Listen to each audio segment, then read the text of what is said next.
আসসালামু আলাইকুম। অনেকেই শুধু বলে ভাইয়া আমাদের এজেন্সি বলতেছে তাকামুল সার্টিফিকেট লাগবে, আর আপনারা বলতেছেন তাকামুল সার্টিফিকেট লাগবে না। যারা লোড আনলোড অফিস ক্লিনার এই দুইটা কাজে যাবেন তাদের এখন আমরা বলতেছি তাকামুল সার্টিফিকেট লাগবে না। এখন আমাকে অনেকে কমেন্ট করছে যে ভাইয়া আমাদের এজেন্সি বলতেছে লোড আনলোড অফিস ক্লিনার এসব কাজে তাকামুল সার্টিফিকেট অবশ্যই লাগবে। তো আমরা কোনটা সত্যি বিশ্বাস করব, মানে কোনটা মানে সত্যি?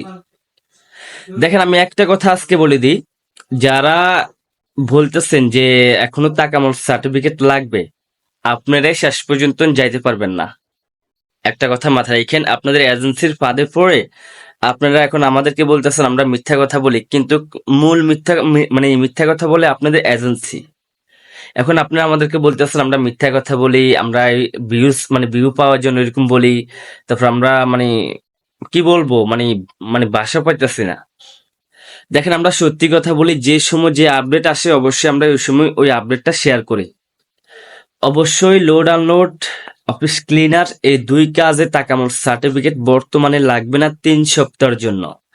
এখন অনেক এজেন্সি বলতেছে অবশ্যই অবশ্যই লাগবে। তো দেখেন, আপনাদের লাগলে অবশ্যই লাগান, অবশ্যই লাগান। আমার এলাকার এক বড় ভাইরে কাইল্লা পাসপোর্ট জমা দিবে। তো ওনার পাসপোর্টে যখন ভিসা লাগবে তখন আমি আপনাদেরকে নিয়ে ভিডিও বানাবো, মানে ওনাকে নিয়ে ভিডিও বানাবো, তখন আপনারা বিশ্বাস করবেন।